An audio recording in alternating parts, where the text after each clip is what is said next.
that you understand. You're the one who gives my life color.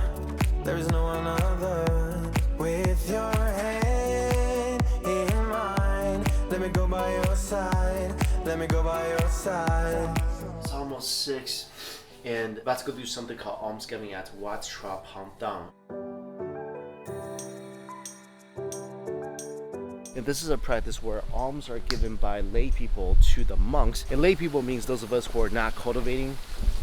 So pretty, by the way. It's a gesture of giving and sharing, where those of us who have something, we're giving something to those who may not be as fortunate. So the lay people give the alms to the monks, which of course helps nourishes their body, spirits, virtue. Really interesting ceremony. So we're gonna go do that right now. So this is the food that we're giving to the monks, and alms are the bowls that the monks are carrying. Also, one thing to note, this is not a charity. This is doing something really good, something virtuous. Because back in the day when Sakyamuni established Buddhism, he only allowed his disciples to carry the alms, the bowl, and that was the only thing they were allowed to possess. So whatever people put into the bowl, and that's typically food. So whatever food was put into these bowls were the only things that could really nourish the monks' bodies, because the monks were taught to give up worldly items. So that's why this tradition is so important, because whatever food they get from the alms is really what sustains them.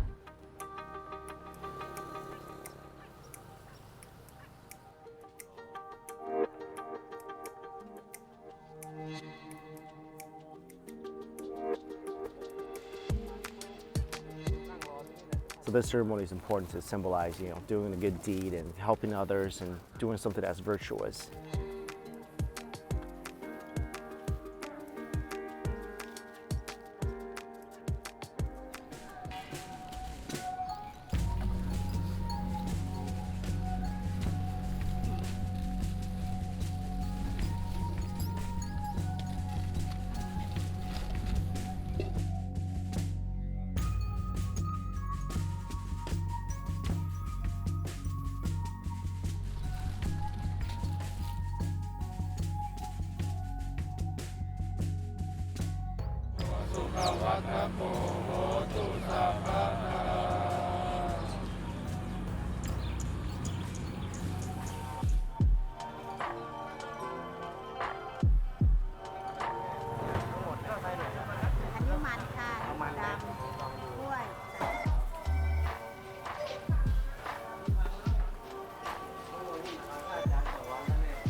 Sticky rice with sweet potato and grilled it. Right now we're at a local morning market right beside the temple, and there's a bunch of food vendors here, and the monks are also going through here and collecting things in their alms as well. And just walked up and smelled the aroma of this wonderful lady over here cooking things in banana leaf. This is sticky rice with sweet potatoes inside. I'll tell you, grilled sweet potato and sticky rice is even better. Grilled sweet potato and sticky rice inside a banana bread, that's the ultimate one. That was such a great bite of sweetness with smoke and that great banana leaf flavor, all steeped deeply into it. That was a great first bite of breakfast. I had to get another one. This one's with egg custard inside. I'm telling you, there's nothing like this. This is a 9 out of 10 food item, because that rice is so toasty and a bit crunchy on the outside. There's like an egg omelet inside this, and that smoky char just seals the deal.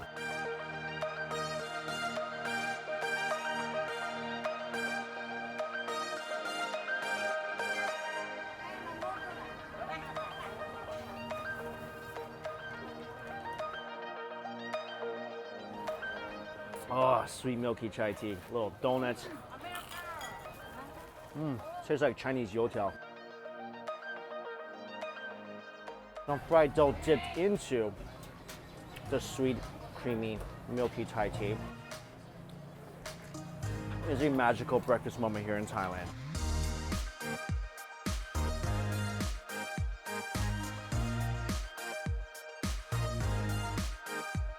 In the morning, you're gonna see a lot of vendors selling grilled fish. This is a very typical food item here for breakfast in the morning. So you're walking around, you're just smelling like the awesome aroma. Still 6:30 in the morning, and you see all the chili sauce everywhere. It's a magical moment. Sitting down for a little breakfast, and chicken rice is something commonly eaten here this early in the morning. Tad on the dry side, but the chili sauce is good. We're here in Thailand. There's no place you go with the chili sauce is not good. And of course, grilled fish, very traditional breakfast item here, with chili paste and sticky rice. The two fish we got, sticky rice, chili paste, less than $2. Each fish is like 80 cents. If you want to retire early, just move to Thailand. Your daily food budget will be $5, and that's eating really well. Grilled fish is great. They salted it perfectly, so really simply cooked. The fish, of course, is gonna be a little on the drier side. And the chili's not as spicy as I thought. It just provides that little prick on your tongue.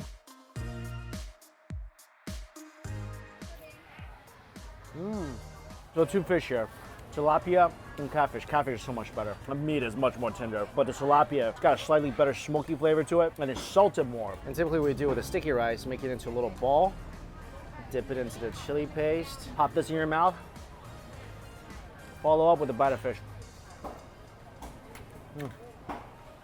That's good breakfast. When in Thailand, eat this. So much better than just scrambled eggs and oatmeal. After breakfast, it's important to get some exercise. Hey, buddy.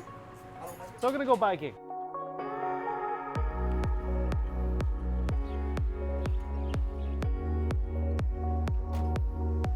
Today I'm gonna be biking through Sukhothai Historical Park. That's really exciting. Also, like, check out this bike, seriously. I think I got one of these when I was in China about 20 years ago.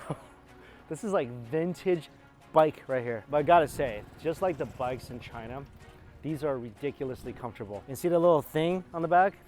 I remember my dad used to be able to carry my mom in the back and me in the front, you know, when there's a bar. 3 people on a bike. That was really common back then.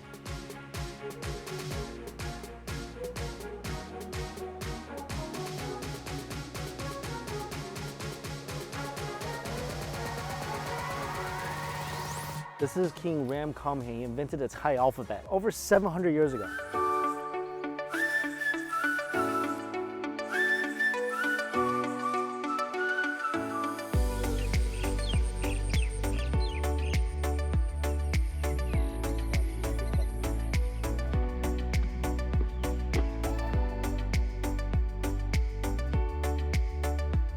Pretty incredible to be walking around in structures that were built, you know, over 700 years ago, dedicated to the people's faith at the time. And it's really just a surreal feeling, just walking around here and just soaking up all that history. And when you're breathing in, you're smelling the incense from the nearby temples. This has been one of my favorite trips, just exploring places like this. Right there, Bodhi tree. Supposedly, Sakyamuni was sitting under one of those trees when he reached enlightenment. So Mr. Gov, how are you? How are you? I'm fine. He makes amulets. Yes. Amulets. Buddha amulets here. This is your workshop. Yes. We're gonna take a look. Oh, you found these? Yes. Oh, I thought you made these. You made it. So you started making them, but these were the actual artifacts Yes. found on this land. Yes. Wow, that's so cool. Look at this. Are you still finding it now? Like, is there still more like on the land? Every day. Every day Yes. you find more. Yes. Oh. So we're gonna just walk around and we're gonna see if we can just find some. That's definitely not it.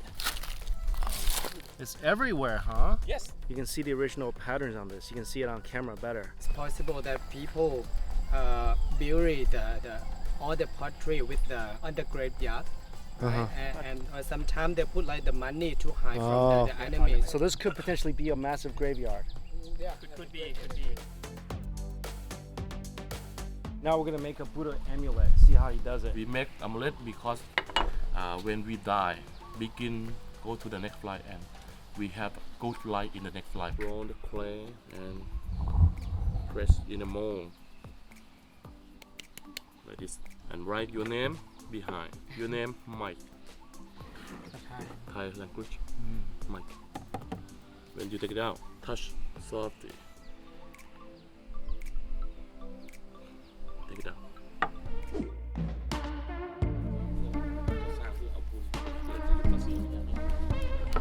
We're gonna make a sitting one. Changing. Oh, you know it's not easy. Got an elephant, a naga, dragon, Buddha, which I wrote the Chinese word for Buddha on the back. Only difficulty is these kind of look like chocolates, so kind of want to take a bite, but don't do that. All right, so we're gonna shoot.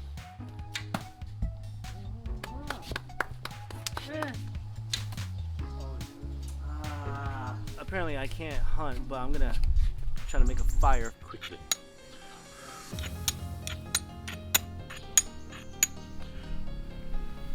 Whoa, there you go. Looks so easy, but I'm sure it's not.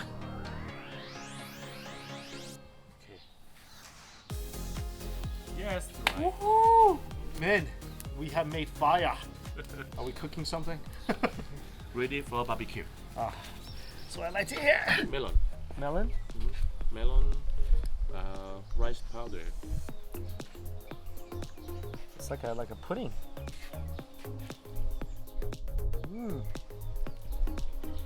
Almost like a rice mochi pudding on the outside. Hope you guys saw Thailand in a new perspective today. As the director of Sukhothai Office of Tourism, thanks for having me. I appreciate that. Thank you. This has been great. Thank you so much. Thank you so much. That was so fun. Thank you.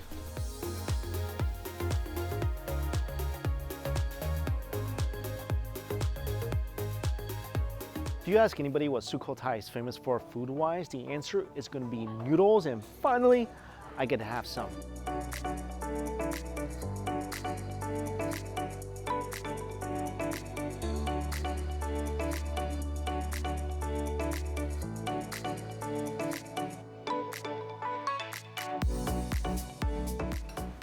Perp อร่อยค่ะ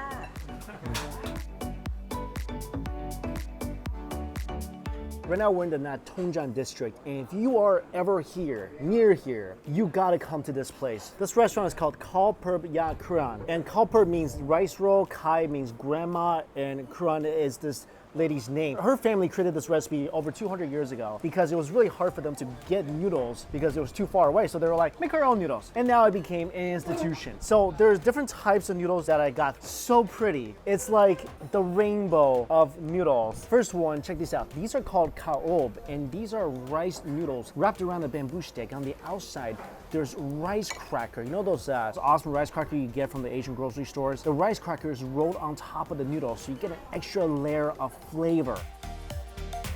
This is amazing. This is so flavorful. Really soft. With just a bit of chew. It's got the little specks of chilies to heat your taste buds up, and little specks of sesame to provide that additional aroma. Perfectly steamed noodle in a fantastically fun fashion, because eating from a stick is always better than eating from a bowl. Unless we're talking about soup, because soup can't. Stick soup doesn't work. So this is a double layered one with the rice cracker sheet wrapped around the noodle. Basically the double decker of the steamed noodle world. I like this even more. The outside layer of rice cracker provides an extra chew. It's almost like what the chicken skin does for the chicken meat. It has a different texture. So does this. This is an egg one. It's like fermented noodles. That's where you're getting the kind of the sourness from. And this one, made with the egg, this might be my favorite. As much as I love chilies, this has such a rich, deep flavor that delicately balances the taste of that fermentation. The sourness isn't as apparent because you're getting so much more of that richness. This is called the Khao Perp. It's the traditional steamed rice noodles. It's soaked in pork soup with an softly steamed egg. And this one, you want to be careful looking at it because it's basically like staring into the sun. That's how pretty. This soup, you see the bottom layer, there's a steamed noodle on the bottom of that layer. And then of course, on top, perfectly cooked golden eggs, all soaked in this light porky broth. Another reason why their noodles taste so good and the flavors are so rich is because they add pork soup into the noodles themselves. So the noodles are not just gonna be like simple, plain Jane type of noodles. They're gonna have some flavor. Oh yeah, this soup is not too heavy. You get that great taste of the garlic and the pork. I feel like I need something in this. A little bit of chili. I like a little vinegar.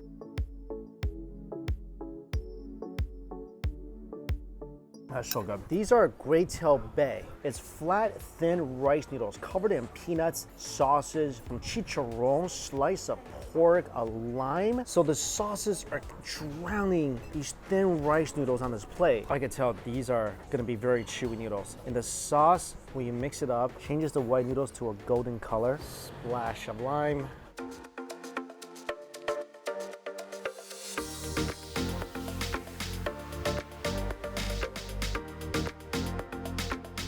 Oh, these are so chewy.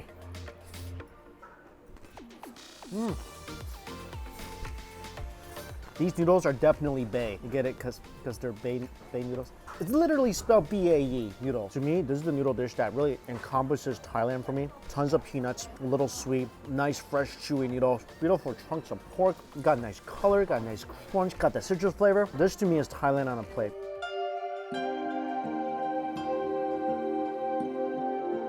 This park is no ordinary park. This is the historical park of Satchanalai. It's basically the capital of the second kingdom of Sukhothai.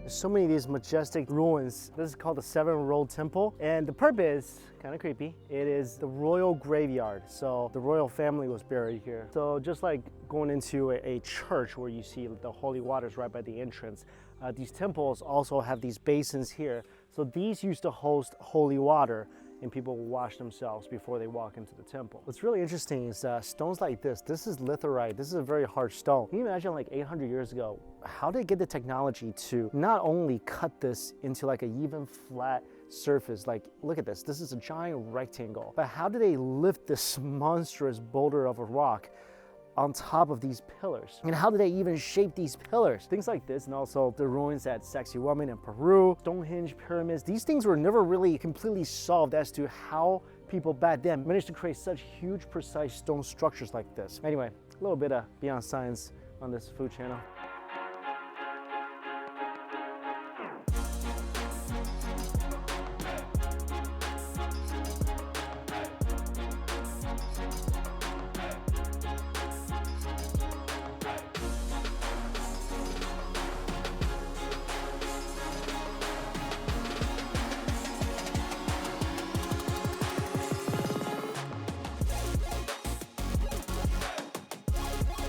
So we're at another famous noodle shop here. This is Sukhothai Noodles. And the characteristic of Sukhothai noodles is that they're gonna be a little sweeter than other noodles because they use pure cane sugar in their dish. We have the long bean one with the regular noodles, cuts of roast pork, peanuts, cane sugar, stir-fried rice noodle with banana flour, and then the two variation of the soup noodle, one with the regular noodle, one with the rice noodle. And of course, the typical condiment tray of chilies and vinegar and sugar. This is something you don't see a lot in noodle shops, basically anywhere else, but sugar is a pretty common condiment for noodles here.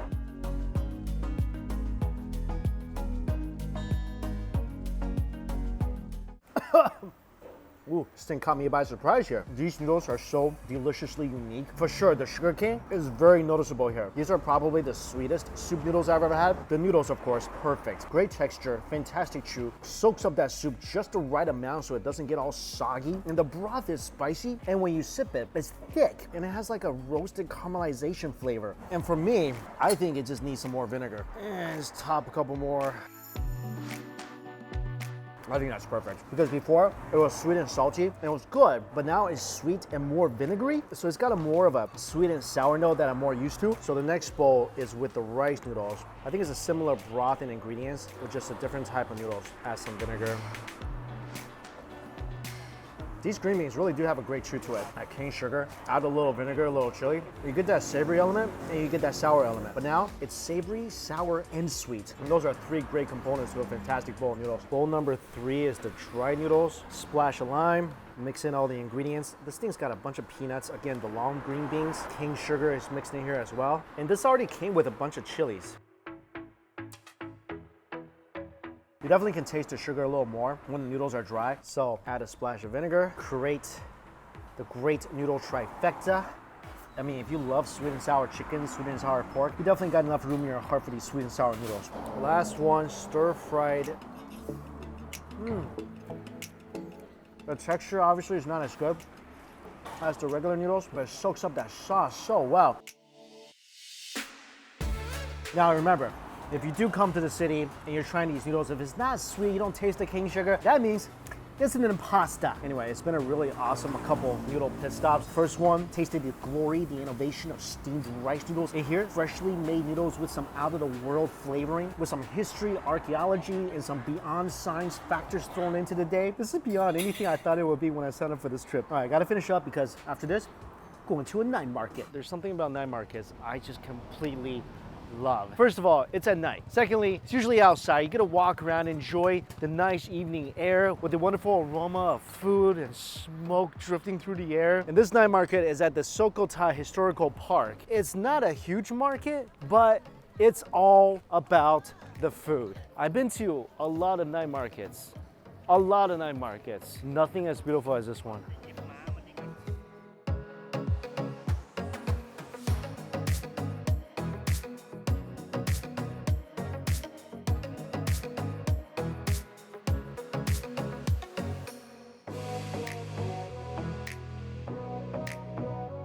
You can literally get your food, go to the edge of the pond, have a seat anywhere, and eat it. And the carpet's laid out on the side of the pond so you can just have a seat. I got a bunch of desserts. This is like a sesame ball, some sweet rice, and also a little coconut cupcake thingy. Oh my God, that was like a Thai version of a natural Gushers. When I bit into that, juice bursted everywhere. Coconut juice was inside that mochi ball, and inside of the juice, raw coconut. There's a lot of coconut shavings in here. The other stuff in here is good. Rice is okay, but that black sesame ball, that was the greatest thing in a little banana leaf pouch. Oh, it's coconut cream inside. And this is great. Really sweet, really soft. It's basically like a smooth coconut cream with taro inside.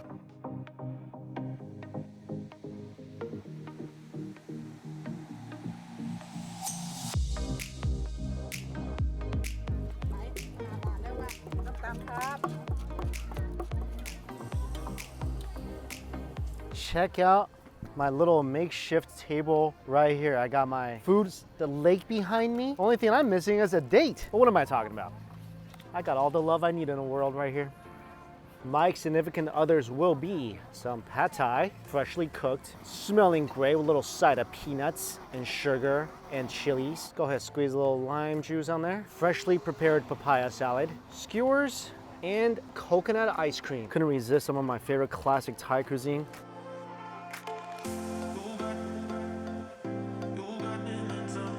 Pad Thai will forever be my go-to Thai comfort food. Pad Thai and papaya salad. Oh, by the way, a little sugar on your Pad Thai, it does wonders. Excuse me, little skewers. Didn't mean to forget about you.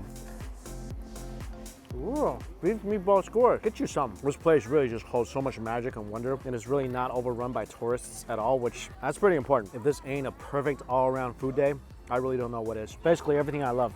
Food, history, archaeology, nature, all crammed into one perfect day. Coconut ice cream. I traveled to a lot of places around the world. This has been one of my favorite days so far. I mean, I wish my archery skills would have been better today, but everything else pretty on point. In this night market, this, perfect conclusion to this day. As always, guys, all the places I went to, listed down below for you. Thank you all so much for watching. Until we eat again, I'll see you later.